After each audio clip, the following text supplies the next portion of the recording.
10.3 पे आओ बेटा जल्दी से।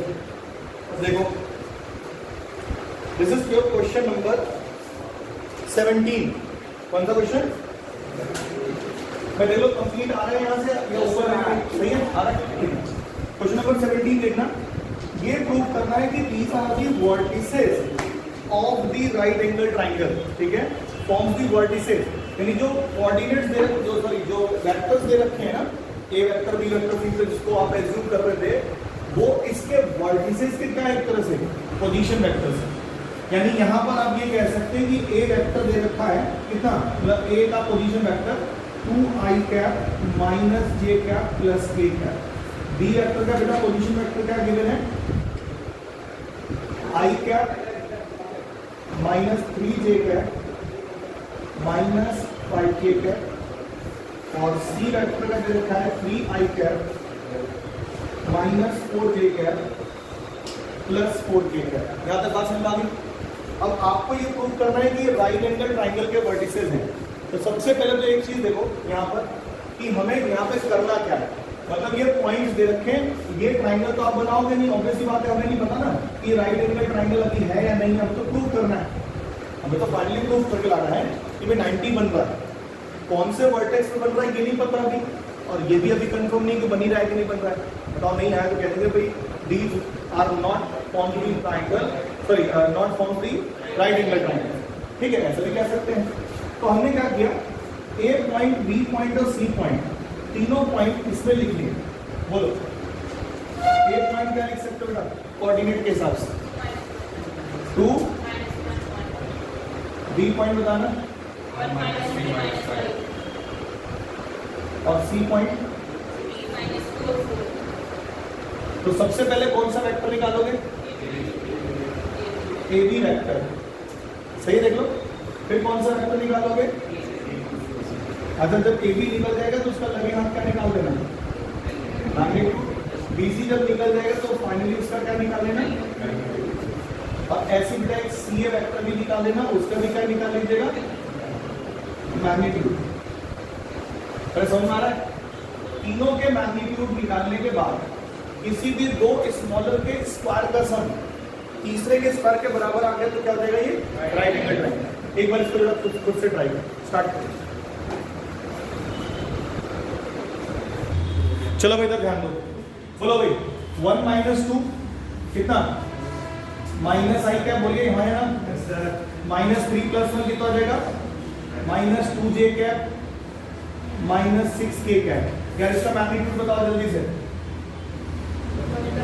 1 plus 4 plus 36, final answer is what 41। ठीक है, बीसी बताइए जल्दी से, 2i कैप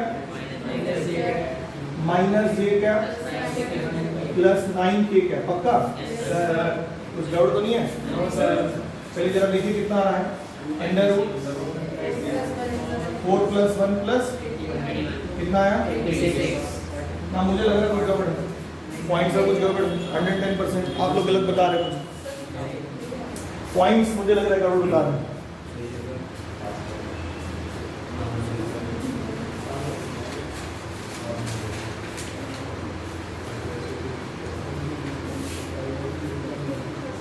क्या दिस इज ऑल्सो -4, पॉइंट्स गड़बड़ बताओगे मुझे पता है, मैंने कहा लिखे थे भाई, अच्छा कल तुमने लिखा ना, कल क्वेश्चन नहीं लिखा था, ये कल कराया था ना, दो भैया। चलिए बीसी बताइए कितना आएगा, प्लस के कैप कितना के कैप, प्लस के कैप, यहाँ पे कितना हो जाएगा 6, बोले सही है। सी ए बताओ, ए में से सी घटाइएगा जाने का, माइनस आई कैप प्लस 5k कैप, सही देख लो। यहाँ पे आएगा 1 प्लस 9 प्लस 25, अरे बोलो कितना हो गया 35। अब बेटा यहाँ पे आप एक बात बताएंगे कि 2 का स्क्वायर का सम थर्ड के स्क्वायर के बराबर है, तो सिंस BC मैग्नीट्यूड का स्क्वायर प्लस CA मैग्नीट्यूड का square is equal to A B magnitude के स्क्वायर। आ रहा है कि नहीं आ रहा है बोलो, अरे देख लो आ रहा है। Therefore, triangle ABC is a right angle triangle, right angled, बोलो right angled at C। ठीक है, सबको समझ आ गया? ये था आपका क्वेश्चन, इसे एक बार करेक्ट कर लीजिएगा जो भी दिक्कत हुई होगी वहां पे। सिंपल है।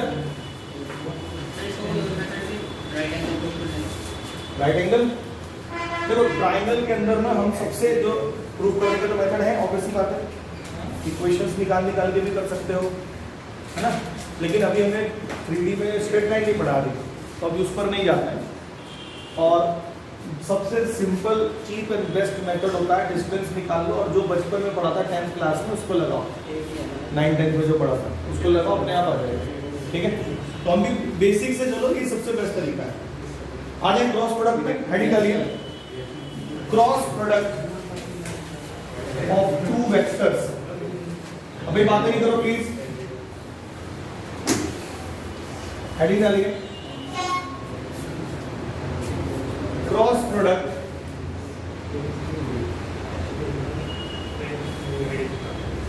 इसी को बेटा हम लोग बोलते हैं वेक्टर प्रोडक्ट। मतलब एक और तरीके का प्रोडक्ट होता है। क्रॉस प्रोडक्ट क्यों बोलते हैं ये आपको जरा देख के पता चलेगा। ए वेक्टर क्रॉस बी वेक्टर लिखा है, तो क्रॉस की वजह से इसको हम लोग क्रॉस प्रोडक्ट कहते हैं। जो फाइनल आंसर आता है ए वेक्टर का मैग्नीट्यूड, जैसे हमने उसमें डेफिनेशन याद करी थी डॉट प्रोडक्ट में, क्या था बताओ, ए वेक्टर का मैग्नीट्यूड बी वेक्टर का magnitude into cos of angle between them. ऐसे यहाँ पे ए वेक्टर का मैग्नीट्यूड बी वेक्टर का magnitude into sine of angle between them into N cap. ठीक है, इनटू एन कैप। आप लोग उसमें पढ़ते होंगे ईटा फिजिक्स में, एन कैप भी बोलते हैं। तो उसमें क्या होता है कि ऐसा हल्का सा थोड़ा बढ़ा लेते हैं, इसको कि ईटा बोलते हैं, एन कैप भी बोलते हैं। तो ठीक है, हम लोग तो शायद ईटा बोलते थे, मतलब है रिप्रेजेंटेशन है, यूनिट वेक्टर के लिए हम लोग रिप्रेजेंट कर लेते हैं क्या। चलो मुझे ध्यान है थोड़ा ऐसा करते हुए फिजिक्स में। चलो अब मैं बता दूं कि बेसिकली है क्या ये, सही है। ध्यान से देखिए इसमें सारी चीज है क्या। जैसे बेटा ये आपका ए वेक्टर है, ये आपका बी वेक्टर है, ध्यान से दिख रहा है, देखो ए वेक्टर और ये कौन सा बी वेक्टर। तो ए वेक्टर से बी वेक्टर की डायरेक्शन में आप अपने राइट हैंड की फिंगर को लेके जाओ, मतलब ए वेक्टर से बी वेक्टर। तो जिधर आपका थंब इंडिकेट करेगा, this is the direction of A vector cross B vector. ये जो एन कैप है ना, ये A vector cross B vector की डायरेक्शन बता रहा है, और ये हिस्सा उसका क्या बता रहा है, समझ में आ रहा है। यानी ये एक वेक्टर क्वांटिटी है, so that's why it is called vector product. क्या बोलते हैं इसको, वेक्टर प्रोडक्ट। अच्छा, उस वेक्टर की डायरेक्शन देखो कहां है, ये ए वेक्टर है, ये बी वेक्टर है। ये दोनों ना मिला के प्लेन बनाएंगे, बोलिए हाँ है ना। ये दोनों मिला के हमेशा क्या बनाएंगे, प्लेन। उस प्लेन के परपेंडिकुलर डायरेक्शन में ही क्या रहेगा हमारा ए क्रॉस बी, जिसकी डायरेक्शन में यूनिट वेक्टर है, जिसको हम क्या कह रहे हैं, एन कह रहे हैं। आप नोटिस करना, ए वेक्टर और बी वेक्टर दोनों के परपेंडिकुलर डायरेक्शन में अगर कोई वेक्टर होगा ना, जानते क्या होगा पता है, A vector cross B vector. फिर से सुनो मेरी बात, a vector which is perpendicular to both a vector and b vector is always a vector cross b vector। समझ में आ रहा है। अच्छा, अब अगर मान लो ये a वेक्टर हो, ये b वेक्टर हो, तो अपने हाथ की फिंगर को a से b की तरफ लेके घुमाना है। अब देखो यहाँ पे डायरेक्शन किधर आ रहा है, डाउनवर्ड। यानी अभी भी देखो a वेक्टर और b वेक्टर के परपेंडिकुलर है, लेकिन डायरेक्शन चेंज हो गया। तो इससे अब मैं तुमको क्या सिखाऊंगा, जरा देखना। अगर आप b क्रॉस a करते हो, तो यहां देखो b का मैग्नीट्यूड, a का मैग्नीट्यूड, एंगल सेम है, बोलो। और इस बार n कैप की जगह कितना हो जाएगा, तो यहां से एक बेहतरीन चीज मिली कि ये कम्यूटेटिव नहीं होते। कौन, cross product. a cross b और b क्रॉस a में आपको माइनस लगाना पड़ेगा, तब जाके इक्वल होंगे। तो ये पहली चीज यहां से मिली। और यहां पर मैं समझा दूं, देखो ये a वेक्टर और b वेक्टर अगर हैं, this is angle theta, this is your A vector, this is your B vector. तो बेटा ये आपका नॉर्मल वेक्टर होगा, ठीक है। मैं एन कैप नहीं कह रहा, एन कैप की डायरेक्शन में एक वेक्टर ले लिया मैंने, जिसको हम क्या कह रहे हैं, एन वेक्टर, जो इस वाले के भी परपेंडिकुलर है और इस वाले के भी परपेंडिकुलर है। बोलो भाई समझ में आई बात? दोनों के परपेंडिकुलर, ठीक है। अच्छा, अब कहीं पर भी ए क्रॉस बी निकालना है तो आपको क्या क्या बातें दिमाग में रखनी है, ठीक है। कि सर जब भी क्रॉस प्रोडक्ट करना है तो साइन थीटा कहीं आ रहा है, इसका मतलब तब क्रॉस प्रोडक्ट करना। पहली बात जो दिमाग में रहेगी कि साइन थीटा किसी क्वेश्चन में इन्वॉल्व हो रहा है तो हमारा दिमाग सबसे पहले किस पे जाएगा कि हम क्रॉस प्रोडक्ट के थ्रू उसको फाइंड आउट कर सकते हैं कि नहीं कर सकते हैं। दो वेक्टर के परपेंडिकुलर डायरेक्शन में, दो वेक्टर एक प्लेन में, उसके परपेंडिकुलर डायरेक्शन में कोई वेक्टर चाहिए तो हमेशा ए क्रॉस बी होगा, सही है। कोई पूछे कि यार ए वेक्टर और बी वेक्टर दोनों के परपेंडिकुलर डायरेक्शन में एक वेक्टर चाहिए जिसका मैग्नीट्यूड 5 हो, तो सबसे पहले तो हम उसके परपेंडिकुलर डायरेक्शन में एक वेक्टर निकालेंगे। वो वेक्टर क्या होगा, ए क्रॉस बी, ए वेक्टर क्रॉस बी वेक्टर। कैसे निकालेंगे हम बाद में बात करेंगे। अच्छा, ए क्रॉस बी जो है एक वेक्टर है, उसको नाम देते हैं सी वेक्टर। अब हमसे कौन सा वेक्टर पूछ रहा आप बताओ। ए क्रॉस बी की डायरेक्शन में एक वेक्टर जिसका मैग्नीट्यूड 5 हो, यानी सी वेक्टर की डायरेक्शन में एक वेक्टर जिसका मैग्नीट्यूड कितना हो, 5 हो। बोलो क्या आएगा, 5c क्या, बोलो हाँ या ना। यहां तक बात पकड़ में आ रही है ना आपको। तो सबसे पहले यहां पर एक बेहतरीन चीज लिख लो, a unit vector, sorry, a vector, not unit vector, a vector which is perpendicular to both a vector and b vector, a vector which is perpendicular to both a vector and b vector is a vector cross b vector, is a vector cross b vector। याद रहेगी ये बात, important है, smiley बना दीजिए इस पे। अब आ जाते हैं इस पे कि भाई ठीक है सर इतनी बात समझ में आ गई, अब कुछ और इसके अंदर क्रॉस प्रोडक्ट के अंदर कैसे खेल सकते हैं वो डिस्कस करते हैं। इधर देखना भाई, अगर मैं ए वेक्टर क्रॉस ए वेक्टर कर दूं तो क्या है, ठीक है। पहली चीज हम जो इसमें डिस्कस करने जा रहे हैं, तो डेफिनेशन याद रखना अपना, ठीक है। क्या बताओ, पहला वेक्टर का मैग्नीट्यूड, दूसरे वेक्टर का magnitude, sine of angle between them into N cap एक ऐसा वेक्टर है जो A vector and A vector के परपेंडिकुलर है। ए वेक्टर के परपेंडिकुलर हो गया कुल मिलाकर, दो क्यों ऐड कर, तो अब बताओ इसकी वैल्यू कितनी होगी, 0। और क्योंकि ये एन कैप एक वेक्टर है तो वो 0 को क्या बना देगा, 0 वेक्टर बना देगा। क्या बना देगा, अरे बात समझ में आ रहा है कि नहीं आ रहा है। मतलब अगर कहीं पर A vector cross A vector लिखा है तो हमेशा क्या होगा, 0 वेक्टर। अच्छा sir B vector cross B vector लिखा तब भी 0 वेक्टर, ठीक है। इसी सेंस में अगर मैं आपसे कहूं कि आई कैप क्रॉस आई कैप लिखा है, व्हाट विल योर आंसर, आप कहेंगे 0 नहीं 0 वेक्टर। बात समझ में आएगी, क्लियर। अब बात करते हैं, ठीक है सर ये जो आप बता रहे हो समझ में आ रही है मेरी बात, ठीक है। अब मैं x एक्सिस y एक्सिस और z एक्सिस रखता हूं आपके सामने, कोई बच्चा दे सकता है कोई पेन छोटा सा, ये देखो जी, ये x axis y axis z axis बनाने की कोशिश कर रहा हूं, अगर बन जाता है तो ठीक है।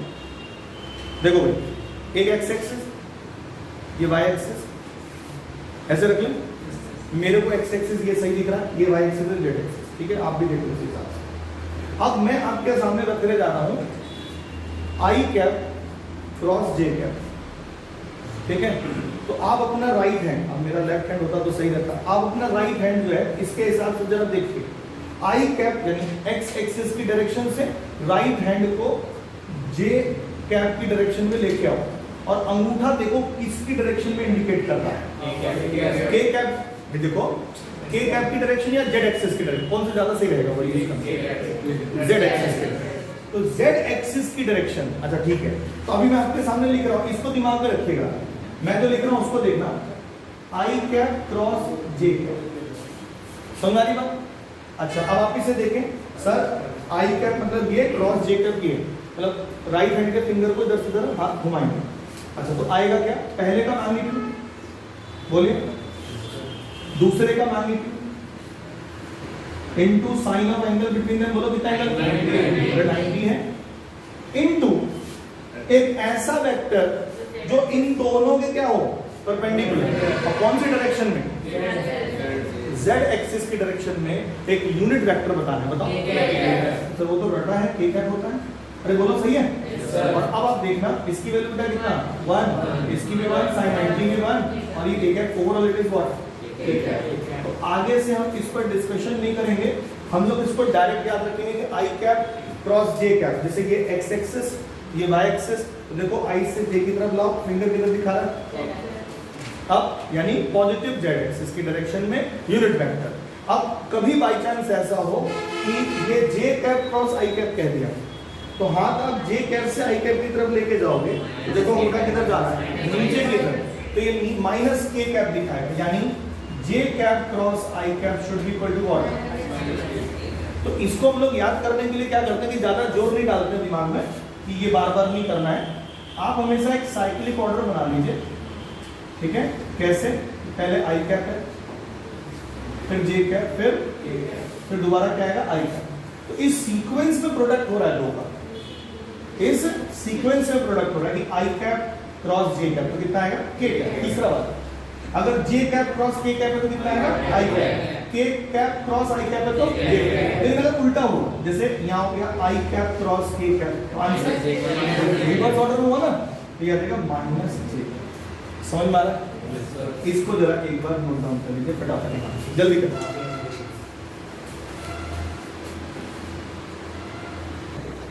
चलो भाई इधर देखो बेटा, अगर तुमसे पूछे कि magnitude of a cross b क्या होगा, तो जो a क्रॉस b उसका पूरा का मैग्नीट्यूड लेना है।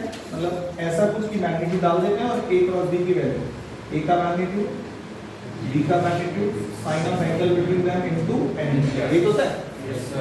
अच्छा, अब इसमें सबका अलग अलग मैग्नीट्यूड लेंगे, इसका मैग्नीट्यूड कितना होगा सर, a का मैग्नीट्यूड ही रहेगा, वो थोड़ी चेंज हो जाएगा।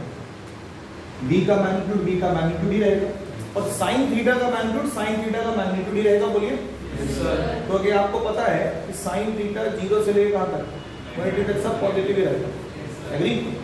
ये हो जाएगा कितना आपका, और n कैप का मैग्नीट्यूड कितना होता है 1। तो ये चीज आप एडिशनल दिमाग में रखना कि कभी भी कैलकुलेशन के लिए, ध्यान सुनो बच्चों, कैलकुलेशन के लिए a क्रॉस b कभी यूज ही नहीं होता ज्यादा, उसका मैग्नीट्यूड यूज होता है। समझ में आ रहा है? उसका क्या यूज होता है, मैग्नीट्यूड ज्यादातर केसेस में। यानी अब a क्रॉस b अगर नहीं करना है तो हमारे पास है कि भाई a का मैग्नीट्यूड, b का magnitude into sine of angle between them. अगर आपको थीटा निकालना है तो यहां से निकाल सकते हो, कुछ जगहों पे आपको जरूरत पड़ सकती है तो निकाल लो। जनरली फिर हम किससे निकालते हैं, डॉट प्रोडक्ट वाले से, याद है। Sine theta I can say a vector cross b vector का मैग्नीट्यूड अपॉन a का मैग्नीट्यूड इनटू b का। दो वेक्टर अगर आपस में पैरेलल हैं तो थीटा कितना होगा 0, यानी उसका क्रॉस प्रोडक्ट कितना होगा 0। So if a vector is parallel to b vector, then a vector cross b vector equal to 0 vector। But इसका जो कन्वर्स है वो हमेशा ट्रू हो ऐसा नहीं। बात समझ आई मेरी? भाई a vector cross b vector 0 vector दे रखा है तो इससे क्या मीनिंग निकाल सकते हो आप, बोलिए।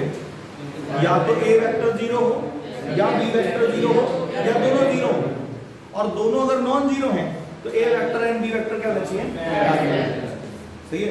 इधर उनके बीच का एंगल क्या बन रहा हो 0, या उनके बीच का एंगल क्या बन रहा हो। भाई ये बात तो हमने पहले भी डिस्कस करी, तो थोड़ा थोड़ा पता होना चाहिए, ठीक है। अगर ये लिखा है,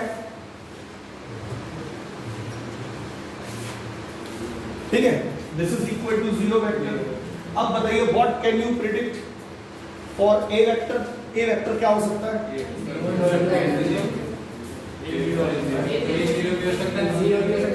हाँ तो क्या कहेंगे उस चीज को, ये भी हो सकता है, ये भी क्या कहेंगे, yes, A vector can be any vector. कोई भी वेक्टर अपने आप के साथ जब क्रॉस प्रोडक्ट में आता है हमेशा 0 वेक्टर देता है। और लेकिन डॉट प्रोडक्ट में कहानी अलग थी, याद है। A vector dot A vector अगर 0 होता था तो हम कहते A vector must be what, a 0 vector. मेरी बात समझ आ रही है? ये ध्यान रखना, यहां पर ये बात लिख लो, if A vector cross A vector, if का एक होता ही है, ठीक है, A vector cross A vector equal to zero vector means A vector can be any vector, A vector can be any vector. और ये वाली बात लिखवाऊं या खुद कर लो? सेम स्टेटमेंट जो हमने डॉट प्रोडक्ट में करा था। अच्छा, अब हम लोग सीखने जा रहे हैं कि सपोज ए वेक्टर और बी वेक्टर बेटा आई कैप जे कैप के कैप के फॉर्म में गिवन है, तो उसका क्रॉस प्रोडक्ट कैसे निकालना? क्या सीखने जा रहे हैं? ए वेक्टर और बी वेक्टर दोनों आई कैप जे कैप के कैप के फॉर्म में गिवन है, तो उनका क्रॉस प्रोडक्ट हम कैसे निकालते हैं? ठीक है, तो ध्यान देना, अगर बेटा आपको ए वेक्टर दे रखा है a1 आई कैप, b1 जे कैप, c1 के कैप, b वेक्टर दे रखा है a2 I cap, b2 J cap and c2 के कैप, तो इनके बीच में क्या निकाले? Cross product. देखो तरीका अभी भी आज भी वही है, क्रॉस प्रोडक्ट जो है हमारा डिस्ट्रीब्यूटिव होता है, पता आपको? यानी पहले a1 आई कैप का इसमें और इसमें क्रॉस प्रोडक्ट करें, ठीक है? उसके बाद b1 जे कैप का इसमें और इसमें क्रॉस प्रोडक्ट करेंगे, और फिर c1 के कैप का इसमें क्रॉस प्रोडक्ट करेंगे, और उसके बाद जो फाइनल रिजल्ट आएगा उसको देखा गया। देखने के बाद ये देखा गया कि सर ये रिजल्ट ना कहीं एक हमारे पहचाने हुए रिजल्ट से मैच करता है। और वो रिजल्ट क्या था जरा देखना, अगर हम डिटर्मिनेंट बना दें, क्या बना दें? यहाँ पे लिखते हैं आई कैप जे कैप के कैप, ध्यान से देखना। इसके बाद बेटा अगर मैं पहले दूसरे वाले रो में a1 b1 c1 लिख देता हूँ, a वेक्टर जो पहला वाला वेक्टर ना, उसके आई कैप जे कैप के कैप के कोफिशिएंट्स देखो कितना, या scalar component you can say a1 b1 c1। यहाँ पे बेटा दूसरे वाले का रखिए a2 b2 c2, इसको सॉल्व करेंगे एंड जो आएगा वो आपका a क्रॉस b, और ये आएगा कैसे? आई जे के फॉर्म में, यानी वेक्टर रहेगा। क्या आएगा वो भी देख लो जरा, आई कैप लिखा और यहाँ पे बेटा करो जरा इसको b1 c2 minus c2 b1, ध्यान से देखो b2 c1 लिखा, तुम लोग ध्यान नहीं दे रहे। चलो इधर देखो, हटा देंगे ना a1 c2 plus k cap,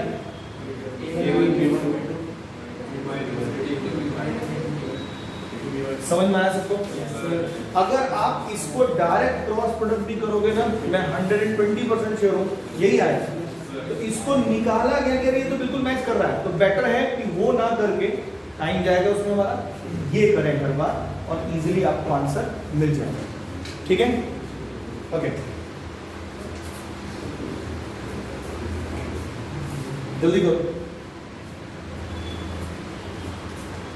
अब इसकी कुछ प्रॉपर्टीज डिस्कस कर लेते हैं। ठीक है, पहली प्रॉपर्टी सबको याद होगी कि क्रॉस प्रोडक्ट कम्यूटेटिव नहीं होता, डिस्ट्रीब्यूटिव पक्का होता है।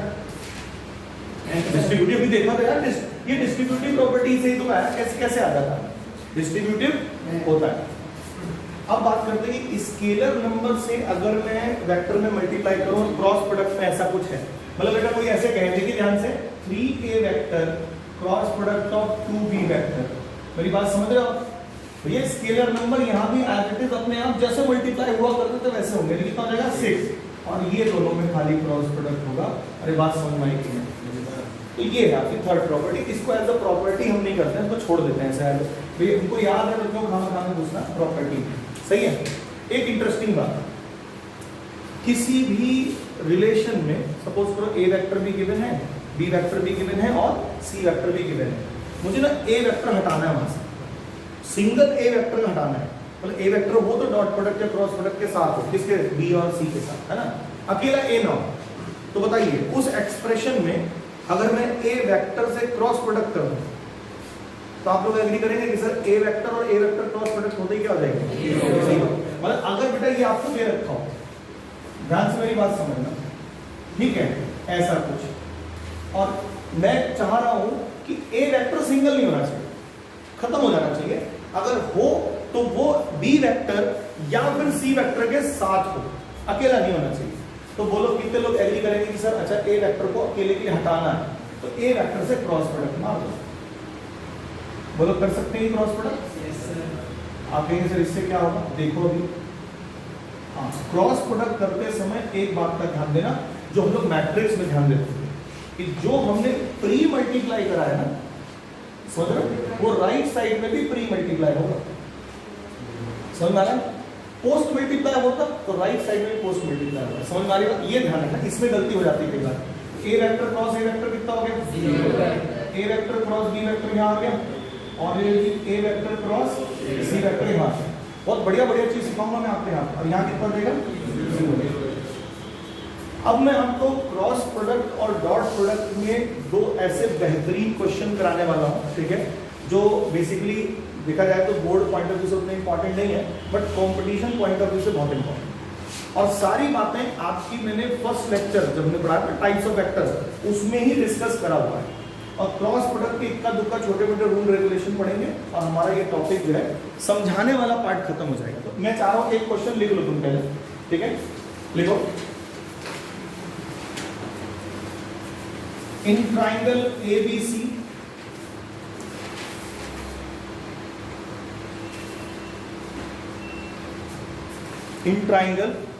ABC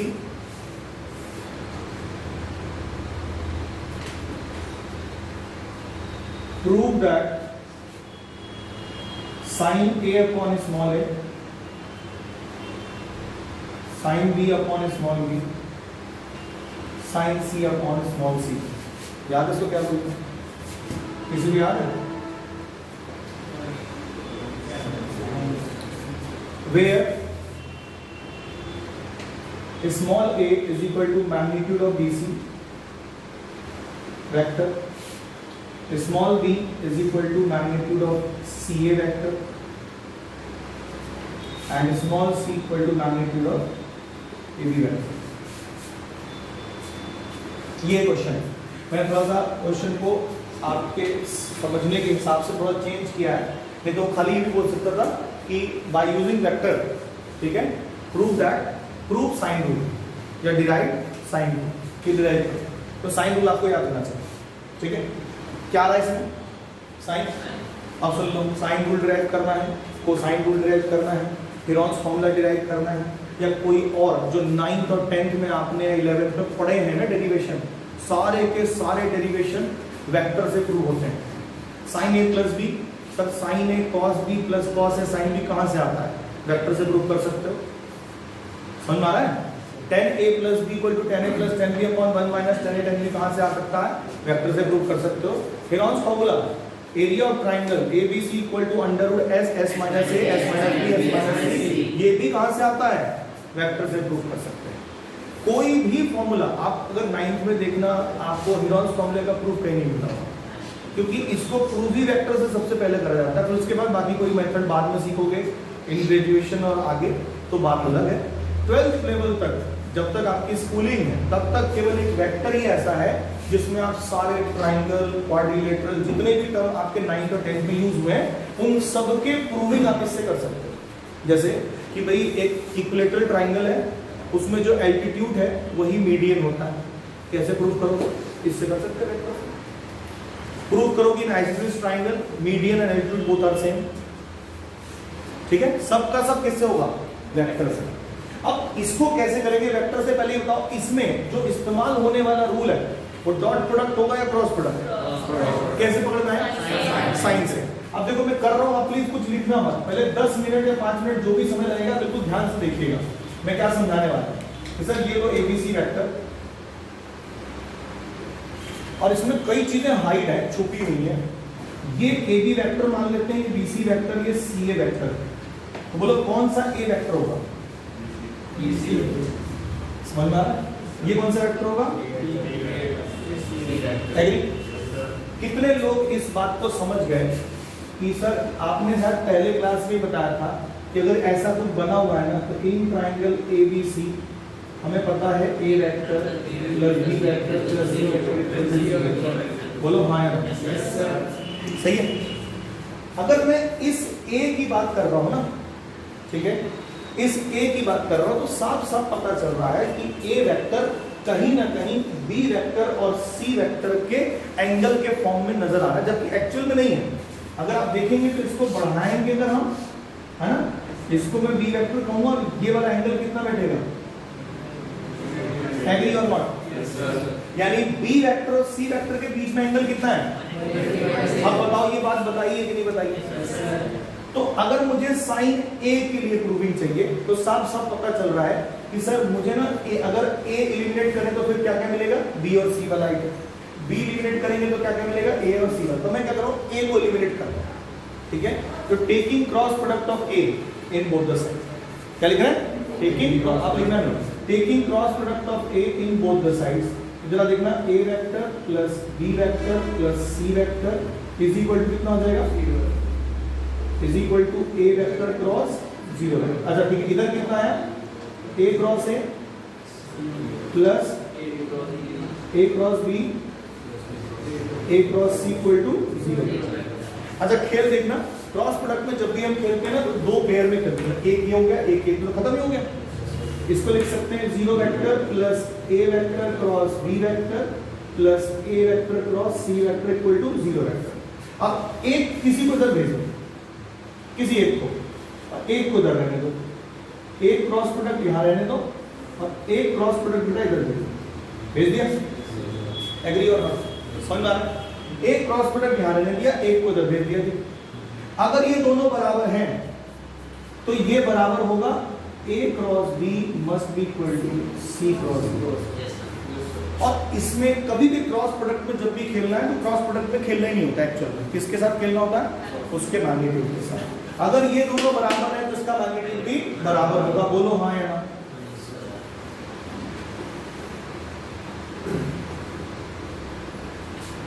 बोलिए। अच्छा ये जो मैंने लिखा अभी फिलहाल आपके सामने, ये जरा बताना, ये B क्रॉस C है ना, तो ये B और C के बीच का एंगल तुम्हें दिख रहा है। अच्छा जरा मुझे A और B के बीच का एंगल बताना कितना होगा, आप सर इसे बढ़ाओ।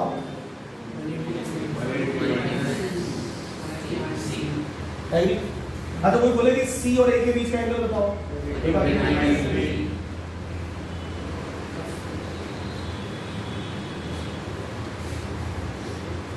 पाई माइनस बी जो लिखना चाहे आप लिख सकते हैं, कोई इश्यू नहीं।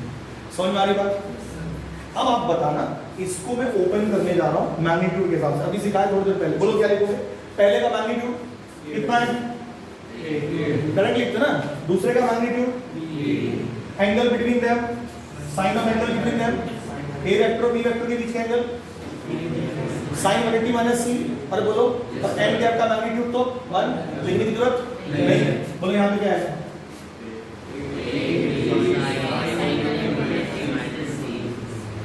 यहाँ पर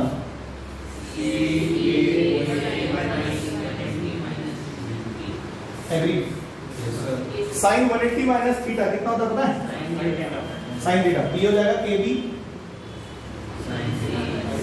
और यहाँ पे ठीक है, B के नीचे B भेज दो, C के नीचे C भेज दो, नीचे जगह है क्या, लिख सकते हैं ओके, ऐसे लिख सकता हूँ साइन C अपॉन C, दो पार्ट तो आ गए। अभी मैंने किसको एलिमिनेट किया था, ए को, तो कौन कौन आ गए, ये दोनों। अब मैं किसको एलिमिनेट करूं, बी को, फिर से दोबारा वही लिखूंगा। Now again taking A vector plus B vector plus C vector equal to 0 vector, ये काम आपको करना है। Taking cross product of B in both the side, इस बार बेटा बी क्रॉस चलेगा, ए 0 हो जाएगा, दो बचेंगे, एक को उधर भेजना, दोनों साइड क्या हो जाएगा, माइनस आएगा, एक 0, उल्टा करते ही माइनस कितना हो जाएगा, क्या लेना, मॉडुलस। आज बाकी का खेल पता है क्या करना है, इसको कहते हैं कौन सा इक्वेशन, फर्स्ट, जो दूसरा है कौन सा हो जाएगा, सेकंड। आप कहेंगे फ्रॉम फर्स्ट एंड सेकंड, भाई देखो अगर b करोगे तो sin a upon equal to sin c upon c आएगा, यस और नो, और बेटा इसमें sin c upon c sin b upon b के बराबर, और दूसरे वाले में sin c अपॉन c किसके बराबर, sin a अपॉन a के बराबर। लिखेंगे from first and second sin a upon a equal to sin b upon b equal to sin c upon c, hence prove. समझ में आ रहा है, पूरा करिए, मैं कॉपी चेक कर। चलो देखो ये अगला क्वेश्चन है, ये भी मैं कह रहा हूं कि सिर्फ और सिर्फ नॉलेज के लिए सही है, थोड़ा सीख जाओगे कि डॉट प्रोडक्ट या क्रॉस प्रोडक्ट में खेलते कैसे हैं। बेटा ये कौन सा रूल है जल्दी बताओ, कोसाइन रूल। तो हमें ये प्रूव करना है पहले वाले पार्ट के लिए, ये भी पूछ सकता है, ये भी पूछ सकता है, सेम क्वेश्चन के लिए, ठीक है। तो हम पहला पार्ट पहले कर रहे हैं, ठीक है। देखो जरा ध्यान से, सबसे पहले ट्राइंगल बनाएंगे और उसमें जो भी हिडन बातें हैं वो पहले से आपको पता होनी चाहिए। जैसे ये लो ट्राइंगल हो गया हमारा ABC, इसमें बेटा कौन सी बात आपको पता है पहले से? बोलो, सॉल्यूशन में कौन सी बात पहले से पता है? इन ट्राइंगल ABC, और प्लीज हाथ रोक दीजिए, हाथ रोक लीजिए थोड़ा सा। एक्चुअली ट्राइंगल दूसरी जगह बनाना, थोड़ा सा यहाँ बना सकता हूँ, देखना चाहिए।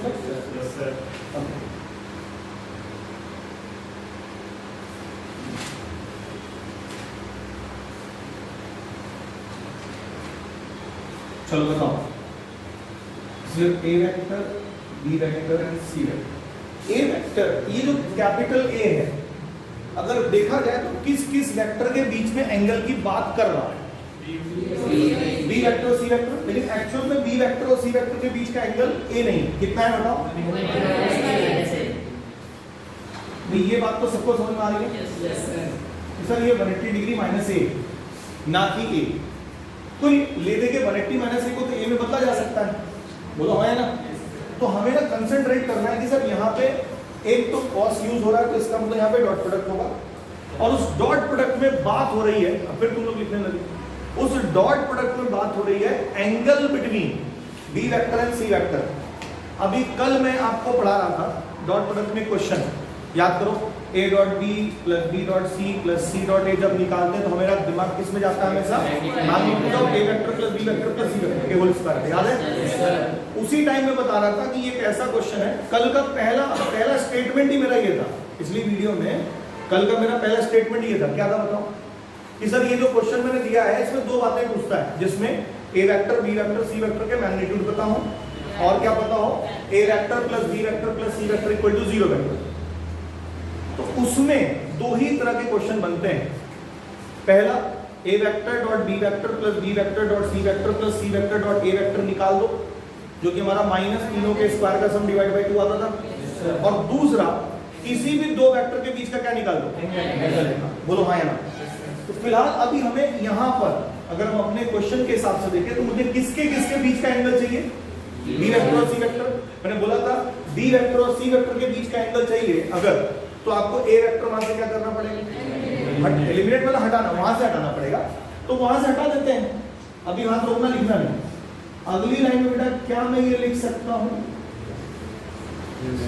और कितने लोग समझ गए कि सर बी वेक्टर और सी वेक्टर के बीच में एंगल की बात होगी तो उसका डॉट प्रोडक्ट होना चाहिए। डॉट प्रोडक्ट तब आएगा जब इसके मैग्नीट्यूड की बात होगी, दोनों साइड मैग्नीट्यूड लगाएंगे और फिर क्या कर देंगे? स्क्वायर, ताकि वो फॉर्मूला बन जाए मैग्नीट्यूड का whole square equal to vector dot product of same vector. अरे बोलो भाई है ना? तो B vector plus C vector magnitude का square minus A vector magnitude का स्क्वायर। बोलिए यहां तक क्लियर?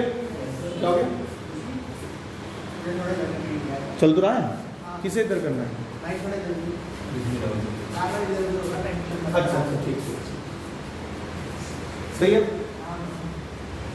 इसको क्या लिख सकते हैं? B vector plus C vector, और इसको क्या लिख सकते हैं? बोलिए हाँ या ना? अब इधर इसमें अगर देखोगे तो ये बन जाएगा आपका B vector dot B vector, जैसे हम पहले करते थे बिल्कुल वैसे कर रहे हैं सब कुछ। यहाँ पे कितना आएगा? B vector dot C vector plus C vector dot B vector plus C vector dot C vector, ये तो सुना जाएगा। ये कितना? प्लस भाई यहाँ पे मैग्नीट्यूड 1 नहीं है, बेवकूफ वाले काम मत करना है। This is what magnitude of B का स्क्वायर, मैग्नीट्यूड ऑफ बी का स्क्वायर, और मैग्नीट्यूड ऑफ बी को इन्होंने बी कह रखा है तो हम बी स्क्वायर लिख देंगे। अरे बोलो आया ना? तो अभी फिलहाल तो लिख देता हूँ अगली लाइन में। अच्छा ये दोनों कम्युनिकेटिव होते हैं, पता है डॉट प्रोडक्ट, इसको ट्वाइस हम क्या लिख सकते हैं? अच्छा ठीक है, इसको मैग्नीट्यूड ऑफ सी और इसको कितना? तो अब मैं प्रॉपर ढंग से लिख रहा हूँ, this is your B square plus 2b dot C plus C square equal to कितना? A square. अरे बोलो सही है? अच्छा अब कौन सा रहेगा? बी डॉट सी। डेफिनेशन आती है, पहले का मैग्नीट्यूड दूसरे का magnitude into cos of angle between them, cos of angle between them. तो बी स्क्वायर अपनी जगह पे 2, पहले का मैग्नीट्यूड कितना? दूसरे का cos of angle between them, अरे बोलो यार सही है, और प्लस सी स्क्वायर अपनी जगह पे, ए स्क्वायर अपनी जगह पे। cos 180 माइनस ए कितना था? Minus cos A. तो ओवरऑल इसका चेहरा थोड़ा चेंज करते हैं और यहाँ लिखते हैं B square minus 2bc cos A plus C square equal to A square. बोलिए बेटा ये 2bc cos ए कर लो, प्लस का होता है ये ए स्क्वायर कर लो, it will become B square plus C square minus A square 2bc cos A. यहाँ से cos ए निकालना है, 2bc नीचे देखे आ गया, cos A is equal to कितना? B square plus C square minus A square upon 2bc। अरे बोलो समझ में आया कि नहीं? अगर बेटा यहाँ पे 180 माइनस ए लिख रहे हो तो यहाँ पे लिख दो रीजन भी कि angle between B vector and C vector equal to 180 minus A. अपने डायग्राम में दिखाई रखा है, आराम से वहां पे शो समझ में आ रहा कि नहीं आ रहा? जल्दी करो।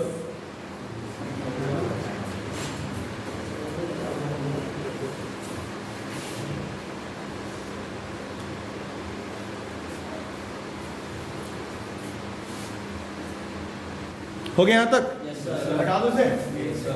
अब दो बातें मेरी ध्यान से सुन लो, बहुत डिटेल में नहीं पढ़ा रहा, बस हल्का सा खाली समझ लो। लिखना, नोट करके लिखना। पहला,